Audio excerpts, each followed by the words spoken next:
WRKS Pickens Jackson. Are you ready? Yes! Now live from the Whiskey 61 Lounge inside the BankPlus Studio. You are listening to Mississippi's #1 sports talk show, The Out of Bounds Show with Bo Bounds. Streaming worldwide live on the Out of Bounds radio app and on your radio at ESPN 105.9. The Zone.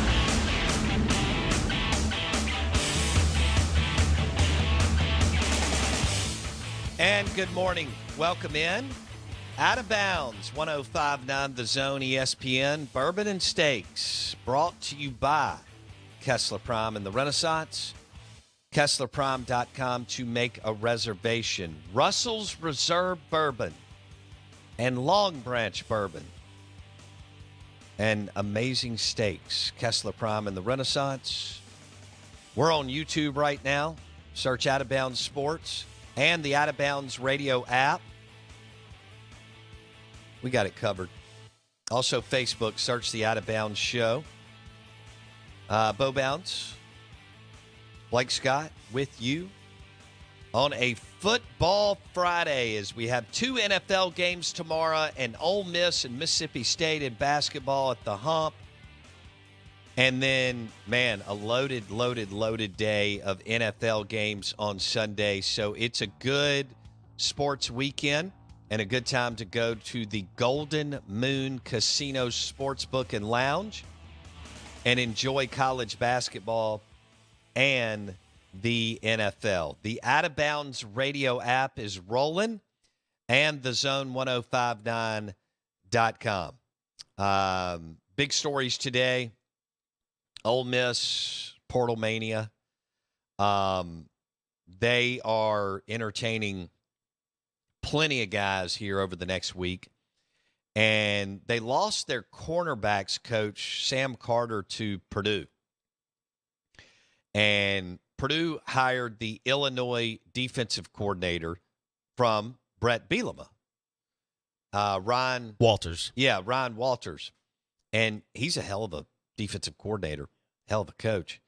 And Purdue lost their coach, Jeff Brom, who went to Louisville, which is his alma mater. And so let me kind of walk you through that again. Jeff Brom is at Louisville, and he's a heck of a coach too.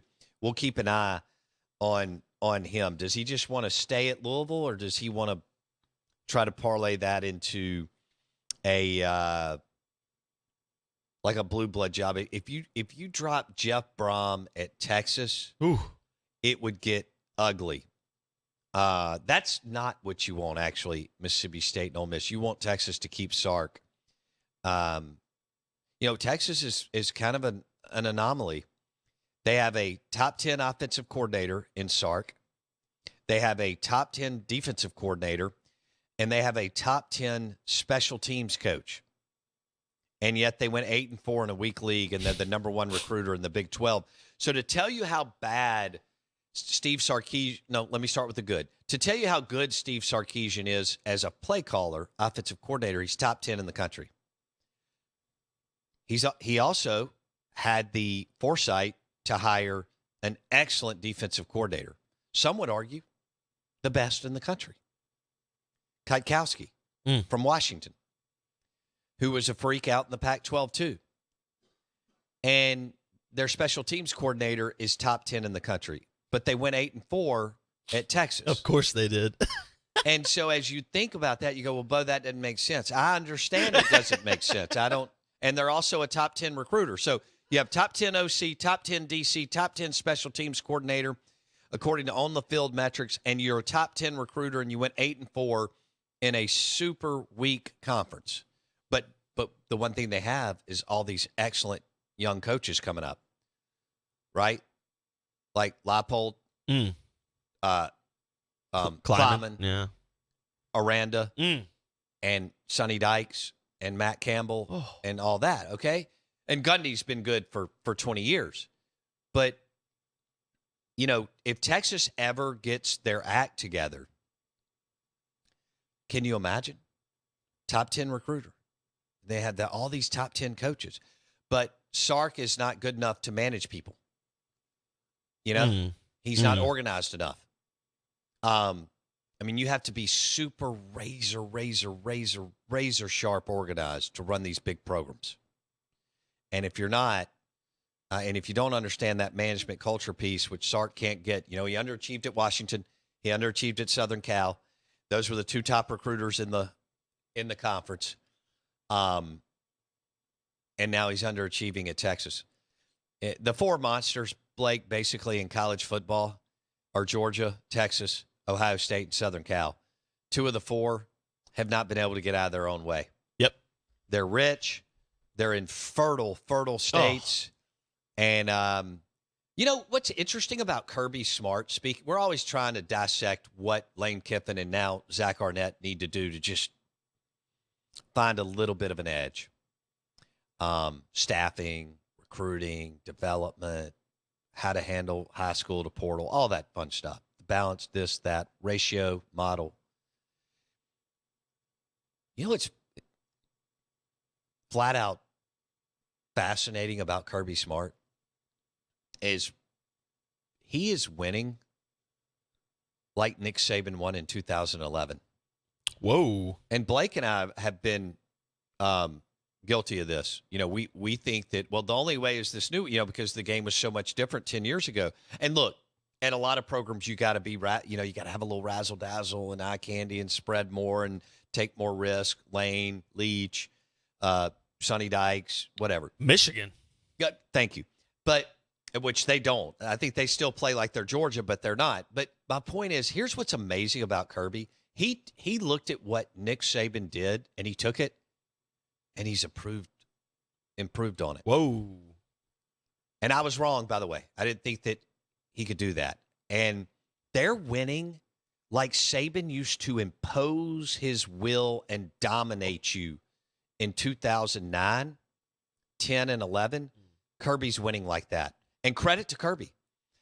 I think Saban got way too caught up in offense and yards and the high-flying act. And Kirby looked at it and said, we're going to dominate. And they just eventually dominate you in the line of scrimmage and impose your will. And Saban, I think, took his eye off the defense and got really caught up with these new flashy offensive coordinators that he hired, which worked. But now all of a sudden, Kirby said, you know what?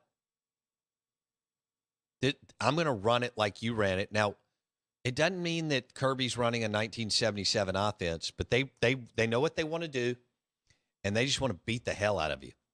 And he's not worried about as much of the high-flying act. But they're winning. If you look at their numbers, they're winning like 2011 Alabama. Credit to Kirby for – now, Georgia has more resources than Alabama.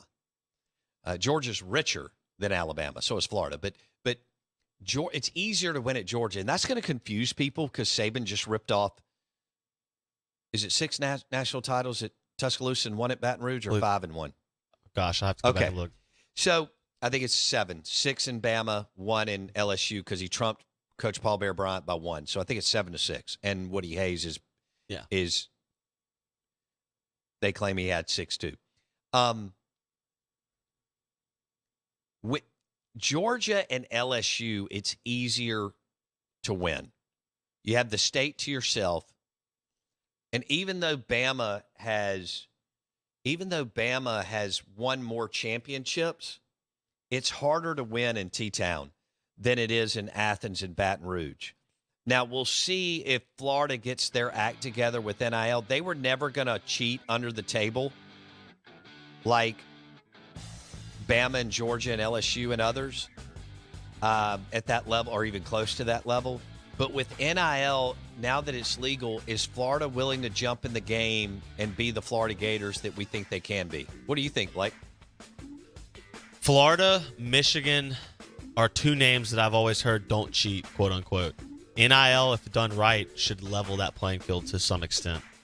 I have a bigger question on the other side for you, though, about why Kirby's having the success and why Nick Saban had to go into offense and couldn't do what Kirby's doing. Well, and then you got Scott Cochran, who left the nest of Nick Saban, and he works for Kirby Smart. Tom Luganbill at 8:30, Chad Bumpus at 9:30.